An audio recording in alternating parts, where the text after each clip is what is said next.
Next కణచక్రంలో భాగంగా last class కూడా అంతర్దశ చూసాము. అంతర్దశ తర్వాత అంతర్దశలో G2 దశ తర్వాత అది ఎస్ దశ, G2 దశ తర్వాత జరిగేటువంటి దశని ఎం దశ అంటాం. ఈ దశ లోపల మనకు తల్లి కణాల లోపల ఆ తర్వాత ఏర్పడేటువంటి పిల్ల కణాల లోపల జరిగేటువంటి ఎం దశలో మనకు తల్లి కణాల్లో ఉండేటువంటి క్రోమోజోమ్ల సంఖ్య, పిల్ల కణాల్లో ఉండేటువంటి క్రోమోజోమ్ల సంఖ్య సమానంగా విస్తరించడం వల్ల ఈ దశను మనం సమవిభజన అని చెప్పుకుంటాం. ఈ సమవిభజన అనేటువంటిది మనకు 4 ఉపదశల లోపల జరుగుతుంది. అది ప్రథమ, మధ్యస్థ, చరణ మరియు అంతిమ దశలుగా మనం చెప్పుకుంటాం. అందులో ఫస్ట్ వన్ ప్రథమ దశ. ప్రథమ దశ ప్రారంభం లోపల మనం గమనిస్తే ఇక్కడ మొదటగా కణంలో క్రోమోజోమ్ భాగాలు అనేటువంటి అస్పష్టంగా ఉంటాయి. ఆ క్రోమోజోమ్ భాగాలు అనేటువంటి అస్పష్టంగా ఉన్నటువంటి ఆ క్రోమోజోములు మనకు క్రోమాటిన్లుగా రూపాంతరం చెంది మనకు మసక లాంటి నిర్మాణాలుగా, అంటే ప్రథమ దశ ప్రారంభ దశగా మనకు ఈ రకంగా కేంద్రకంలో ఉండేటువంటి క్రోమోజోమ్ భాగాలు మసకగా అల్లిక బిల్లికగా విస్తరించి ఉంటాయి. అయితే అలాంటి మనకు ఈ ప్రథమ దశలో చేరిన తర్వాత ఆ క్రోమోజోమ్ భాగాలు అనేటువంటి మనకు సజాతీయమైనటువంటి ఆ క్రోమాటిన్ భాగాలు దగ్గరగా చేరి మనకు పొట్టిగా దళసరిగా విస్తరిస్తాయి.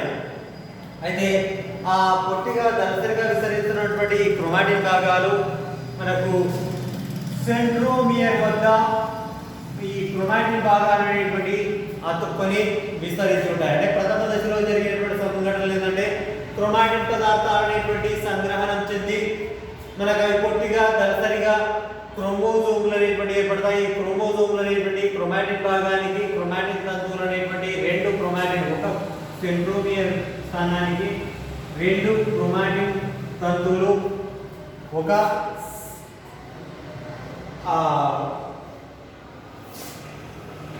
క్రోమోజోమ్కు సెంట్రోమియర్ వద్ద 2 క్రోమాటిన్ తంతువులు అతుక్కొని ఉంటాయి. ఆ రకంగా మనకు 2గా విస్తరించినటువంటి క్రోమాటిన్ భాగము 2 క్రోమాటిన్ అనేటువంటి క్రోమోజోమ్కు అతుక్కొని ఉంటాయి. ముఖ్యంగా అవి జతలుగా మనకు ఒకే దగ్గర 2 క్రోమాటిన్లు అతుకున్నటువంటి క్రోమోజోములుగా ఇక్కడ ప్రథమ దశ లోపల మనకు ఈ స్పష్టమైనటువంటి నిర్మాణాలు మనకు కనిపిస్తాయి. అయితే ఆ తర్వాత మనకు మధ్యస్థ దశ. అయితే ఈ ప్రథమ దశలో ఏర్పడినటువంటి క్రోమోజోమ్ భాగాలకు మధ్యస్థ దశ లోపలికి వచ్చేసరికి ఇందులో ఉన్నటువంటి 2 ధ్రువాల వైపు నుండి కండెపోగులు అనేటువంటి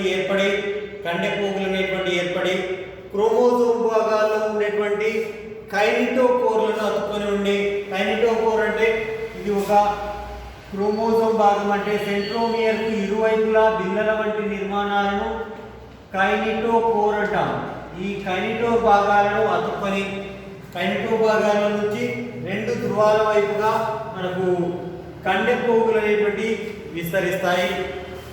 ఆ కండెపోగులు అనేటువంటి విస్తరించడం ఎప్పుడు మధ్యస్థ దశ లోపల ఈ సెంట్రోమియర్ స్థానం వద్ద ఉన్నటువంటి కైనిటోకోర్ల నుంచి కండెపోగులు అనేటువంటి విస్తరించి ధ్రువాల వైపుకు అతుక్కొని ఉంటాయి. ఆ రకంగా ఆ ధ్రువాల వైపుకు అతుక్కొని ముఖ్యంగా ఈ క్రోమోజోమ్ భాగాలని కండెపోగుల ద్వారా మనకు ఒక మధ్యస్థ స్థానానికి చేరుతాయి. అంటే కండెపోగులు అతుక్కోవడం వల్ల క్రోమోజోములు ఎక్కడ చేరుతాయి? మధ్యస్థ స్థానానికి, కణం యొక్క మధ్యస్థ స్థానానికి, కణంలో ఉండేటువంటి కేంద్రకం యొక్క మధ్యస్థ స్థానానికి చేరుతాయి.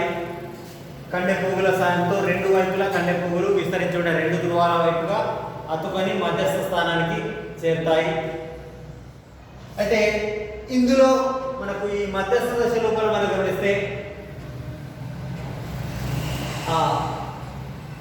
మధ్యస్థ దశ కంటే ముందు మనకు ప్రథమ దశ జరిగినప్పుడు ఈ క్రోమోజోమ్ భాగాలు ఏర్పడినప్పుడు మనకు గాంధీ సంక్లిష్టం అంతర్జీవ ద్రవ్యజాలం మరియు కేంద్రకాంశము మరియు కేంద్రక త్వచాలని కూడా పూర్తిగా కనుమరుగైపోతాయి. అంటే కేంద్రకంలో క్రోమోజోమ్ భాగాలు ఏర్పడేసరికి ఆ కణద్రవ్యంలో ఉండేటువంటి ఈ భాగాలన్నీ కూడా నశించిపోతాయి. అయితే ఆ నశించిపోవడం వల్ల ఆ ప్రోటీన్ పదార్థాలు సూక్ష్మనాళికలు ఈ కండే పరికరాన్ని ఏర్పడడానికి మనకు తోడ్పడతాయని చెప్పుకోవచ్చు. ఇక ఈ మధ్యస్థ దశ లోపల మనకు కైనెటోకోర్లతో అతుక్కొని క్రోమోజోమ్లు అనేటువంటి మధ్యస్థ స్థానానికి చేరుతాయి. మధ్యస్థ స్థానానికి చేరిన తర్వాత కండె పోగులు అనేటువంటి రెండు వైపులా అతుక్కొని ఉంటాయి. ఇది మధ్యస్థ దశ. ప్రారంభ దశలో ఇది మధ్యస్థ దశ. అంతిమంగా మధ్యస్థానికి క్రోమోజోమ్లు చేరడం జరుగుతుంది. ఇక నెక్స్ట్ చలన దశను మనం గమనిస్తే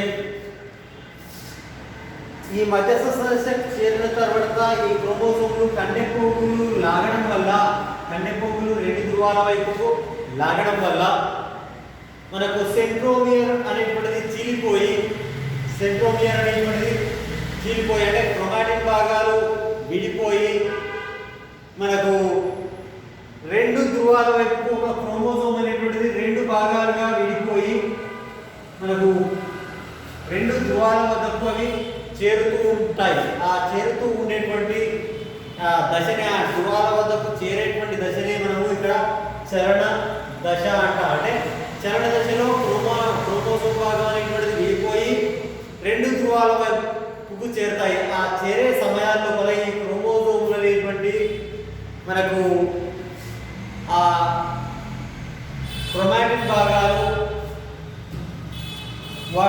క్రోమాటిన్ తంతులకు మధ్యస్థంగా సెంట్రోమియర్ అనేటువంటిది అతికి ఉన్న స్థానాన్ని బట్టి అవి భిన్నమైనటువంటి ఆకారాలను మనకు కనిపిస్తాయి. అదే మనము గత క్లాస్ లోపల క్రోమోజోమ్ సెంట్రోమియర్ స్థానాన్ని బట్టి ఆకారాలను మనం గమనించాం కదా.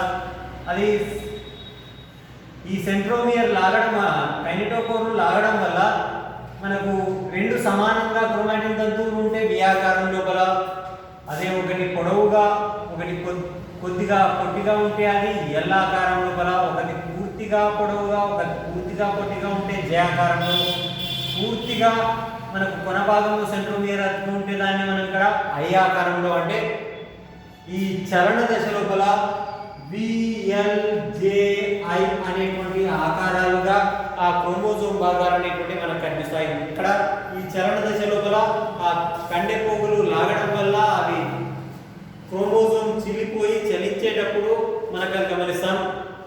అయితే ఈ చలన దశ లోపల ఈ క్రోమోజోమ్ భాగాలు క్రోమోజోమ్ అనేటువంటిది విడిపోయి రెండు ధ్రువాల వైపుకు చేరుతూ ఉంటాయి. చేరిన తర్వాత చివరిగా అంతిమ దశ లోపల ఇవి పూర్తిగా ధ్రువాల వద్దకు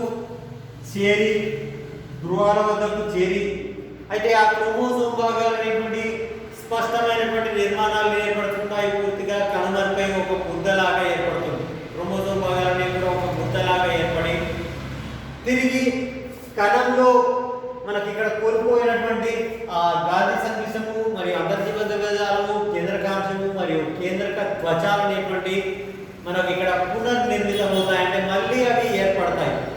ఆ ఏర్పడిన తర్వాత మనకు కణద్రవ్య విభజన అనేటువంటిది జరుగుతుంది. కణద్రవ్య విభజన అనేటువంటిది జరగడం వల్ల మనకు కణద్రవ్య విభజన కణకవచం అనేటువంటిది మధ్య భాగంలో నొక్కు లాంటి నిర్మాణం ఏర్పరిచి కణ ఫలకాన్ని ఏర్పరచుకుంటుంది. మొదటగా కణ ఫలకాన్ని ఏర్పరచుకున్న తర్వాత వీటి ఇరువైపులా కణ కవచం అనేటువంటిది ఏర్పడి మనకు రెండు కణాలుగా ఏర్పడతాయి. అంటే కణ ద్రవ్యం అనేటువంటిది విడిపోయి మనకు మధ్య ఫలకం ఏర్పడి రెండు కణాలు ఏర్పడేటువంటి స్థితిని కణ ద్రవ్య విభజన అంటాం. మనకు కణ చక్రం లోపల మనం గమనిస్తే G1 దశ, S దశ, G2 దశ, తర్వాత M దశ, ప్రథమ మధ్యస్థ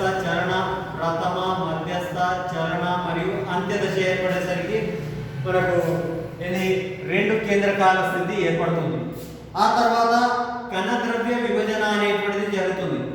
కణద్రవ్య విభజన జరగడం వల్ల మనకు రెండు కణాలు అనేటువంటి ఏర్పడతాయి. అంటే మధ్య ఫలకం ఏర్పడి కణద్రవ్యం అనేటువంటి విభజన చెంది రెండు కణాలను ఏర్పడుతుంది. ఒకవేళ అది పరిపక్వమైనటువంటి కణాలుగా ఉంటే ఉంటే అవి విభజన జరగకపోతే G2 దశ నుండి నేరుగా G0 దశకు అని చెప్పుకున్నాం. ఇది G0 దశ అని చెప్పుకున్నాం. కణ ద్రవ్య విభజన జరిగితే మనకి ఇక్కడ రెండు కణాలు ఏర్పడతాయి. కానీ ఒకవేళ ఈ సమవిభజన జరగకుండా G2 దశ లోపలనే అవి పరిపక్వమైనటువంటి కణాలుగా ఉంటే నేరుగా G0 దశగా చేరి అవి పరిపక్వ కణాలుగా ఉంటాయి, అవి విభజన జరగవు. కానీ సాధారణంగా కణ చక్రం అనేటువంటిది అంతర్దశ మరియు మధ్య సమవిభజన దశలో M దశ జరిగి అవి రెండు కణాలను ఏర్పడుతుంది. అయితే కొన్ని కణాల లోపల ఈ కణ ద్రవ్య విభజన అనేటువంటి జరగకుండా, అంటే కణం మధ్యలో కణ కవచ భాగాలు అదే మధ్య ఫలకం ఏర్పరిచి కణ కవచం ఏర్పరచకుండా ఉంటే అప్పుడు ఏమవుతుంది, ఒక కణం లోపల ఒకటి కంటే ఎక్కువ కేంద్రకాల బహుకేంద్రక స్థితి అనేటువంటిది ఏర్పడుతుంది. మీరు చూసే ఉంటారు, మనకు కొబ్బరి లోపల తెల్ల కొబ్బరి ఉంటుంది. దాన్ని మనం చెప్పుకున్నాం ఫలాల గురించి మనం చెప్పుకున్నప్పుడు ఆ కొబ్బరి లోపల ఇది అంకురఛదము అని, అది ఏది ఘనరూప అంకురచనం, ద్రవరూప అంకురచనం అనేటువంటిది ఏది ఆ కొబ్బరి నీళ్ళు ఉండవు. కొబ్బరి నీళ్ళ లోపల మనకు బహు కేంద్రక స్థితిలో ఉన్నటువంటి, అంటే కేంద్రకం చుట్టూ త్వచం ఆవరించబడక ఉన్నటువంటి మనకి ఇక్కడ ఉండేటువంటి అంకురచన కణాలు అంటాం. అంటే అక్కడ మనకు కేంద్రక విభజన జరిగింది కానీ కణ కవచం అనేటువంటిది ఏర్పడలేదు. కాబట్టి బహు కేంద్రక స్థితి మనకు ఏర్పడవచ్చు.